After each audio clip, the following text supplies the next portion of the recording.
Good morning students, myself doctor Sangeeta Kumari. इसके पिछले video में मैंने यूजी सेमेस्टर के डेवलपमेंटल साइकोलॉजी में आप लोगों को बताया था कि बच्चों के विकास पर स्कूल का क्या प्रभाव पड़ता है। यानी कि जब बच्चे स्कूल में जाते हैं तो उसकी पर्सनैलिटी किस तरह से डेवलप होती है। यह एक स्कूल में जाने के बाद उसका माहौल, स्कूल का माहौल हुआ, सहपाठियों का बिहेवियर, अध्यापक का बिहेवियर किस तरह से उसको अपने पर्सनालिटी को डेवलप करने में प्रभावित करता है। आज उसी से हम लोग आगे बढ़ेंगे, जिसमें हम लोग जानेंगे कि बच्चों के सामाजिक मूल्यों एवं अहम में आदर्श पर अध्यापकों का क्या प्रभाव पड़ता है। हम लोग अक्सर देखे हैं कि अगर कोई सफल व्यक्ति होता है तो उसका कहना होता है कि मैं आज यहाँ तक पहुँचा हूँ तो इसमें मेरे शिक्षक का बहुत बड़ा हाथ है। यानी शिक्षक की पर्सनैलिटी यानी शिक्षक का बिहेवियर और उन्हें शिक्षा देने के तरीके सभी इस पर प्रभावित होते हैं, यानी कि बच्चे के डेवलपमेंट को भी प्रभावित करते हैं। इस तरह से अगर जो सफल व्यक्ति होते हैं वे मानते हैं कि उसके अध्यापक से सहानुभूतिपूर्ण व्यवहार को अपनी प्रगति का कारण मानते हैं। उसी तरह से असफल विद्यार्थी जो होते हैं उनका असामाजिक व्यवहारों के लिए जो व्यवहार होता है उसका कारण वे मानते हैं कि अध्यापक से द्वेषपूर्ण व्यवहार को वो उत्तरदायी ठहराते हैं। इस तरह से जेरसिल्ड ने 1949 में कहा, उनका मत था कि विद्यार्थियों के ने उन्हीं अध्यापकों को सर्वश्रेष्ठ बताया है जिसकी कुछ मुख्य विशेषताएं पाई जाती हैं। यानी कुछ अध्यापकों में मुख्य विशेषताएं होती हैं जिसके आधार पर विद्यार्थी उन्हें अच्छे अध्यापकों में गिनते हैं। जिसमें पहला गुण अगर देखा जाए तो ये है मानव गुण यानी ह्यूमन क्वालिटी। यानी शिक्षक में दयालु, प्रसन्न, अच्छा और स्वभाव जो होता है स्वाभाविक होना चाहिए, तभी वे अच्छे अध्यापक की श्रेणी में आते हैं। दूसरा हमारा है अनुशासक गुण यानी कि डिसिप्लिनरी क्वालिटी, यानी निष्कपट होने चाहिए, अनुकूल होना चाहिए, निष्पक्ष और सम्मानित व्यक्ति होने चाहिए। तीसरा हमारा है शारीरिक रूप यानी फिजिकल अपीयरेंस, यानी शरीर की देखभाल करनी चाहिए, उनकी आवाज अच्छी होनी चाहिए, सामान्य रूप से वो आकर्षक होना चाहिए। चौथा हमारा है शिक्षक गुण यानी टीचिंग क्वालिटी, यानी टीचर जो है सहायक होने चाहिए, रोचक होने चाहिए, उत्साहपूर्ण और प्रजातांत्रिक होने चाहिए। ऐसे गुण अगर जिस शिक्षक में हो उन शिक्षकों को बच्चे अच्छे शिक्षकों की श्रेणी में रखते हैं। इस तरह से हम लोग अब आगे जाते हैं कि बाल विकास पर विद्यालय का प्रभाव किस प्रकार पड़ता है। The influence of school on child development, यानी बच्चे के व्यक्तित्व को विकसित करने में शिक्षक का क्या योगदान होता है। तो वार्कर एंड राइट्स ने अपने कुछ प्रयोग किए हैं, रिसर्च किए हैं, जिसके आधार पर उन्होंने बताया कि सर्वप्रथम परिस्थिति उपागम यानी इकोलॉजिकल अप्रोच के द्वारा कक्षा तथा खेल के मैदानों का प्रभाव बच्चों के विकास पर उन्होंने अध्ययन किया था कि बच्चों के विकास पर किस प्रकार प्रभावित करता है, यानी कक्षा और खेल के मैदान का प्रभाव। इस तरह से उन्होंने इस परिस्थितियों को व्यवहार विभिन्न प्रकार के मतलब इस आधार पर उन्हें बहुत सारे व्यवहार प्रकट करते हुए बच्चों में देखा। इस तरह से विद्यालय के विभिन्न पक्ष, चाहे वह कक्षा से संबंधित हो चाहे अध्यापक के व्यवहार से संबंधित हो, सभी पक्ष का जो होता है बच्चों के विकास को प्रभावित करता है। इस तरह से अनुसंधान ने विद्यालय और अन्य परिवर्तियों में सहसंबंध पाया है। इस तरह से कुछ और पॉइंट्स हैं हमारे जिसके आधार पर हम लोग जानेंगे कि बच्चों के विकास में जो होते विद्यालय का क्या प्रभाव पड़ता है। हमारा पहला इसमें पॉइंट्स है कि कक्षा में स्थान एवं सघनता का प्रभाव, the impact of space and density in classroom. यानी कि कभी कभी देखा गया है कि कक्षा का आकार एवं उस कक्षा में विद्यार्थियों की सघनता का प्रभाव सामाजिक अनुक्रिया पर पड़ता है। यानी कक्षा का आकार छोटा होता है और बच्चों की संख्या बहुत ज्यादा होती है, तो जिन कक्षा में उपलब्ध स्थान, जैसे जितना स्थान उनका होना चाहिए उसकी तुलना में विद्यार्थियों की संख्या बहुत ज्यादा होती है, तो ऐसे छात्रों में सामाजिक प्रत्याहार यानी विड्रॉल, तनाव में वृद्धि होती है और प्रतिबल की भावना विकसित होती है। इस तरह से फ्रिडमैन ने भी 1975 में अध्ययन किया था, उन्होंने भी यही चीज पाया था। इस तरह से बेट्स 1970 में इन्होंने अपने अध्ययन में आधार पर उन्होंने पाया था कि कम सामाजिक अंतःक्रिया और सहयोगी खेल की कमी की मात्रा में भी इसमें फर्क पड़ता है बच्चों के व्यक्तित्व के विकास में। बेट्स ने देखा कि अगर कक्षा कम हो, कक्षा का जो आकार हो छोटा हो और स्टूडेंट की संख्या ज्यादा हो, तो वे ऐसे बच्चे जो होते हैं बहुत ही आक्रामक होते हैं और एग्रेसिव नेचर इसमें पाया जाता है।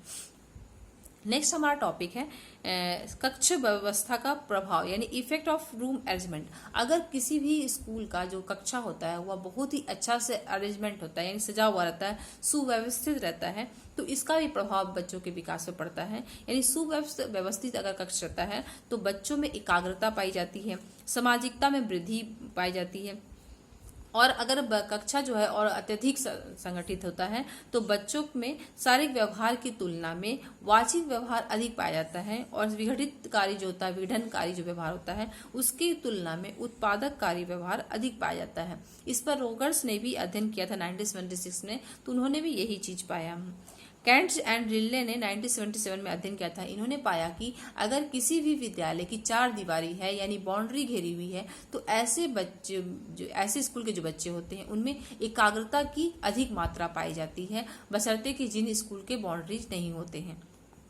थर्ड नंबर हमारा है कि खेल सामग्री का प्रभाव यानी इफेक्ट ऑफ प्ले मटेरियल। कभी कभी देखा गया है कि सामाजिक अंतःक्रिया, सहयोगी खेल, सामाजिकता एवं द्वंद्व पर खेल के लिए जो उपलब्ध सामग्री होता है उसका भी मात्रा पर प्रभाव पड़ता है। अगर खेल की जो सामान होते हैं जो उन लोगों को दिए जाते हैं वो अगर कम होते हैं और विद्यार्थियों की संख्या ज्यादा होती है तो वे मिलकर खेलते हैं यानी सहयोगिता की भावना उसमें ज्यादा पाई जाती है। इस पर मोंटेस एंड रिल्जे ने कहा 1975 में कुछ अध्ययन किया था। इसके आधार पर उन्होंने देखा कि अगर संख्या खिलौनों की संख्या कम है और स्टूडेंट ज्यादा है तो ये अपने खिलौनों को एक दूसरे में बांट लेते हैं और बड़ा समूह बनाते हैं, और इसमें प्रतियोगिताएं खेल की संख्या ज्यादा होती है। और जब खिलौनों की संख्या कम होती है, ज्यादा होती है और स्टूडेंट कम होते हैं तो इसके विपरीत इसका रिजल्ट पाया गया। चौथा है हमारा स्कूल के प्रति अभिवृत्ति का प्रभाव, the influence of attitude towards school. पारंपरिक कक्ष जो होता है व्यवस्थाओं की तुलना में व्यवस्थित कक्षाओं के प्रति विद्यार्थियों की धनात्मक अभिवृत्ति होती है। यानी कि अगर व्यवस्थित कक्षा है तो बच्चों का व्यवहार अच्छा होता है, और अव्यवस्थित कक्षा है तो उसके बच्चों का व्यवहार व्यवस्थित नहीं होता है, यानी उसमें एकाग्रचित की मात्रा नहीं पाई जाती है। इस तरह से ग्रुपमैन ने भी अपने अध्ययन किया जिसके आधार पर उन्होंने पाया कि विद्यालय के वातावरण का संचित प्रभाव अभिवृद्धि के निर्धारण में महत्वपूर्ण ढंग से प्रभावित करता है। यानी उसके एटीट्यूड का प्रभाव बहुत ही ज्यादा इसमें पड़ता है कि अगर कक्षा का वातावरण जो होता है वह बहुत ही व्यवस्थित ढंग से रखा हो। पांचवा हमारा नंबर है नैतिक शिक्षा की योजनाओं का प्रभाव, the impact of program in moral education.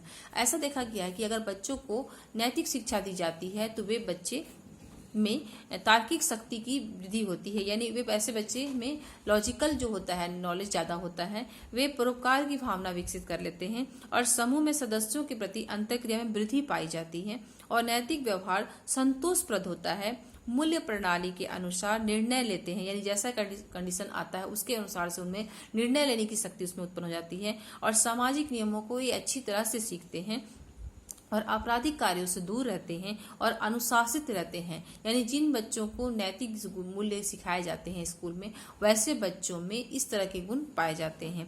इस पर कोलबर्ग ने भी 1980 में अपने अध्ययन के आधार पर यही चीज को पाया था। छठा हमारा है कक्षा के सामवेगिक वातावरण का प्रभाव, influence of emotional climate of the classroom. कभी कभी देखा गया कि कक्षा का सामवेगिक वातावरण स्वस्थ होने पर बालक तनाव मुक्त होते हैं, सहयोगी होते हैं, मतलब हर अपने सहपाठी जो होते हैं उसका मित्रवत व्यवहार करते हैं, उसके हमेशा सहयोग करते हैं, प्रसन्न हमेशा रहते हैं और अध्ययन के लिए हमेशा प्रेरित रहते हैं, और नियमों का अनुपालन भी करते हैं। और इसके विपरीत अगर उसका माहौल जो होता है कक्षा का माहौल सामवेगिक के अनुसार से नहीं होता है तो उसके विपरीत बच्चों में चिड़चिड़ापन पाया जाता है, तनाव में रहते हैं ऐसे बच्चे, और अधिक आलोचनात्मक की भावना उनमें होती है, और अध्ययन में इनकी रुचि भी नहीं होती है, और समस्यात्मक व्यवहार यानी कि वो ऐसे काम करते हैं जिससे समस्या उत्पन्न होती है। कक्षा का सामवेगिक वातावरण विद्यार्थी को कार्यों के प्रति अध्यापक की भी जो अभिवृत्ति होती है उसका भी प्रभाव पड़ता है। वे अनुशासन का प्रकार और स्कूल के कार्यों को भी उत्तेजनापूर्ण और रोचक बनाने में अध्यापक का बहुत बड़ा महत्व होता है कि किस तरह से वे विषय को इस तरह से पढ़ाएं बच्चों को जिससे वहाँ का माहौल जो हो वो अच्छा हो और बच्चे को पढ़ने में मन लगे और उसमें एकाग्रता की भावना उत्पन्न हो। सातवां हमारा है अध्यापक का प्रभाव यानी इन्फ्लुएंस ऑफ टीचर। बच्चों का जो स्व प्रत्यय होता है, सेल्फ कॉन्सेप्ट जो होता है, उसमें शैक्षिक कार्यों और स्कूल के व्यवहार के प्रति अध्यापक की अभिवृत्ति का भी प्रभाव पड़ता है। यानी अप्रत्यक्ष रूप से समायोजन के स्वीकृत सामाजिक प्रतिमानों का को विकसित करने का काम जो होता है ये अध्यापक का ही होता है। यानी अध्यापक ही बच्चों पर सामाजिक मूल्यों को किस तरह से सिखाया जाए ये डिपेंड करता है, और बच्चे को फेवरेबल जो होता है इन्वायरमेंट देने का काम भी टीचर का ही होता है। यानी टीचर के एटीट्यूड का बहुत ही ज्यादा प्रभाव बच्चों के विकास पर पड़ता है। आठवां है हमारा अनुशासन का प्रभाव यानी इन्फ्लुएंस ऑफ डिसिप्लिन। यानी स्कूल में जो होता है अध्यापक जो होते हैं अनुशासन में रखते हैं अपने स्टूडेंट्स को, तो अनुशासन में बच्चों की अभिवृत्ति एवं व्यवहार दोनों ही प्रभावित होते हैं। यानी उनका बिहेवियर और एटीट्यूड दोनों इससे प्रभावित होता है। और आप्तवादी यानी ऑथोरिटेरियन जो होते हैं अनुशासन वाले बच्चे में तनावग्रस्त, विकल और नाराज और प्रतिरोधी बनाता है। यानी इस तरह का जो व्यवहार होता है, यानी आप्तवादी तरह के जो व्यवहार होते हैं, इससे बच्चे जो होते हैं वो तनावग्रस्त उनको उत्पन्न करता है, प्रतिरोधी क्षमता इनमें ज्यादा होती है। और अनुमति बोधक यानी कि परमिसिव जो डिसिप्लिन होता है उसके अनुसार से अगर बच्चे को पाला जाता है तो इनमें उत्तरदायित्व का अभाव होता है। और प्राधिकार व्यक्ति के प्रति आत्मसम्मान का अभाव होता है। यानी जो बच्चे बड़े उनके सामने आते हैं तो उनमें आत्मसम्मान की भावना जो होती है कम हो जाती है और इनमें ईगोइस्ट पाया जाता है। और इस तरह से अगर प्रजातांत्रिक अनुशासन से अगर बच्चों को पाला जाता है, यानी उसको ऐसी इस अनुशासन में रखकर बच्चों को शिक्षा दी जाती है, तो बच्चे में आत्म उत्कर्ष ज्यादा होता है और ये प्रसन्न होते हैं। सहयोगिता यानी अपने सहपाठियों के बीच में सहयोगिता की भावना अपनाते हैं और ईमानदार भी होते हैं ऐसे बच्चे, और विश्वासी होते हैं और अपने पढ़ाई के प्रति यानी अपने ऊपर विश्वास रखते हैं, अपनी शिक्षा के प्रति विश्वास रखते हैं, अपने अध्यापकों के प्रति भी उनको विश्वास अटूट रहता है। 9वां नंबर हमारा है सांस्कृतिक मूल्यों के संप्रेषण यानी ट्रांसमिशन ऑफ कल्चरल वैल्यूज। इसमें देखा गया है कि हम लोग जानते हैं कि बच्चे को सबसे पहले सांस्कृतिक मूल्य जो होता है वो परिवार ही देता है, उसके बाद उसके आस पड़ोस वाले उसको सांस्कृतिक मूल्य सिखाते हैं, लेकिन सबसे महत्वपूर्ण विद्यालय ही अपनाता है, क्योंकि विद्यालय में शिक्षक भी दूसरे सांस्कृतिक के होते हैं, उसके सहपाठी भी दूसरे संस्कृति के होते हैं, जिसके कारण उसमें संस्कृति का सच्चा पाठ जो होता है वह विद्यालय ही सिखाता है। यानी इसमें बहुत ही महत्वपूर्ण भूमिका अध्यापक को होती है, जो उन्हें सांस्कृतिक मूल्यों और सामाजिक मूल्यों की सही जानकारी शिक्षक बच्चों को देते हैं।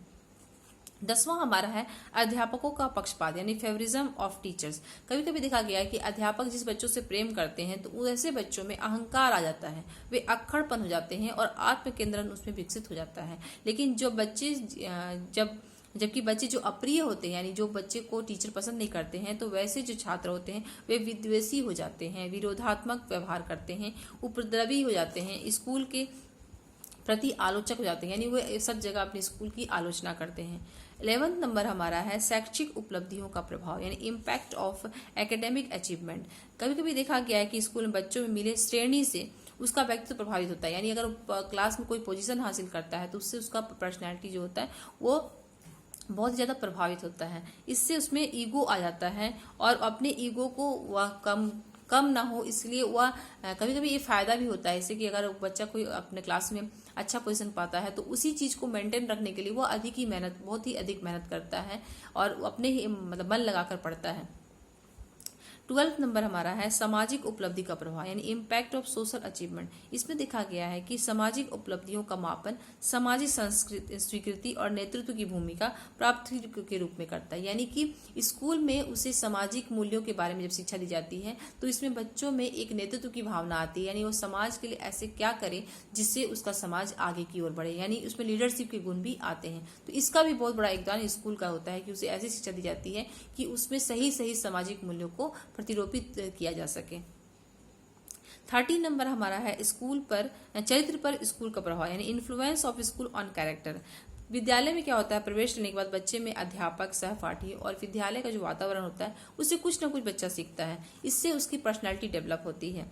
यानी बच्चा जो होता है अपने अध्यापक से, सहपाठी से कुछ ना कुछ सीखता है और विद्यालय का वातावरण भी उसका इसमें बहुत बड़ा योगदान देता है। और पाठ्यक्रम के साथ साथ वो अनुशासन सीखता है, नैतिक मूल्यों को भी सीखता है, और जो उसका जो शुरू होता है वो जिंदगी भर चलता है। यानी वो जो सीखे हुए जो उनके गुण होते हैं वो उसके जिंदगी भर काम आते हैं, और उसकी पर्सनैलिटी में ये दिखती है कि हाँ उसमें एक असंस्कारी बच्चा है या असंस्कारी बच्चा है। यानी उसकी पर्सनैलिटी इस चीज को दिखाती है कि उस बच्चे में कैसे गुण प्रतिरूपित है। 14th नंबर हमारा है स्कूल एवं आत्म प्रत्यय, यानी स्कूल एंड सेल्फ कॉन्सेप्ट। इसमें क्या होता है, नर्सरी वाले स्कूल के बच्चे में ये सब गुण नहीं पाया जाता है, सेल्फ कॉन्सेप्ट। लेकिन जैसे जैसे स्कूल मतलब वो आगे बढ़ते चले जाते हैं तो बच्चे में आत्म प्रत्यय जो होता है वो विकसित होने लगता है। यानी वे लड़के लड़कियों की अलग अलग पहचान बनाने लग जाते हैं, और स्त्रियों और पुरुष को अपना अपना जगह जानने लग जाते हैं कि हम पुरुष हैं या वो स्त्री हैं। ऐसे अपने अपने अलग पहचान बन जाती है, और वे अपनी प्रतिष्ठा, सामाजिक स्तर जो होते हैं, जाति या माता पिता का व्यवसाय आदि के आधार पर वो सब चीज को समझने लग जाते हैं, और उसके अनुसार से अपने आप को विकसित करते हैं। यानी कि वो किस पोजीशन में है इस चीज को जानकर वो अपने आप को उस जगह अपने आप को खड़ा करने की कोशिश करते हैं। 15th और हमारा लास्ट है पॉइंट ये वाला, स्कूल एवं सामाजिक विकास, स्कूल एंड सोशल डेवलपमेंट। इसमें देखा गया है कि सामाजिक विकास जो होता है परिवार में पूर्ण नहीं हो सकता, यानी कि सामाजिक विकास के लिए इसको स्कूल ही सबसे महत्वपूर्ण रोल निभाता है। यानी जब तक स्कूल में जब तक यानी कि परिवार उसको सांस्कृतिक मूल्य देता है, समाज के बारे में सिखाता भी है, कुछ आस पड़ोस वाले भी सिखाते हैं, लेकिन सही अर्थों में अगर शिक्षा दी जाती है तो उसे स्कूल में ही दी जाती है। यानी कि जब वो स्कूल में जाता है तो सामाजिक जो होते हैं विकास, उसके जो विभिन्न पक्ष होते हैं, इस सारा की जानकारी शिक्षक ही उन्हें अपने स्टूडेंट को देते हैं। यानी विद्यालय ही ऐसा माहौल उत्पन्न करता है कि सामाजिकता की जानकारी उसे स्कूल के माहौल द्वारा ही या कक्षा का वातावरण ही उसे देना शुरू करता है। और इससे क्या होता है कि उसमें सामाजिक अंतर्दृष्टि, सहयोग की भावना उत्पन्न होती है, सामाजिक उत्तरदायित्व आता है, और आत्मनिर्भरता भी उसमें विकसित होती है। यानी विद्यालय का बहुत बड़ा योगदान होता है स्कूल बच्चे के डेवलपमेंट में, और उसके शिक्षकों का, उसके सहपाठियों का। कुछ नैतिक मूल्य भी सीखते हैं, यानी कुछ शिक्षकों द्वारा सीखते हैं, कुछ अपने दोस्तों के द्वारा नैतिक जानकारियां उन्हें मिलती है, जिससे उसका पूरा पर्सनैलिटी प्रभावित होता है, और इसके आधार पर वो अपने आप को एक सफल नागरिक प्रस्तुत करने में सफल होते हैं, यानी कि अपने आप को सफल नागरिक बनाने में मदद करते हैं। ये स्कूल में इसका बहुत बड़ा योगदान होता है। आज के लिए इतना ही। Thank you.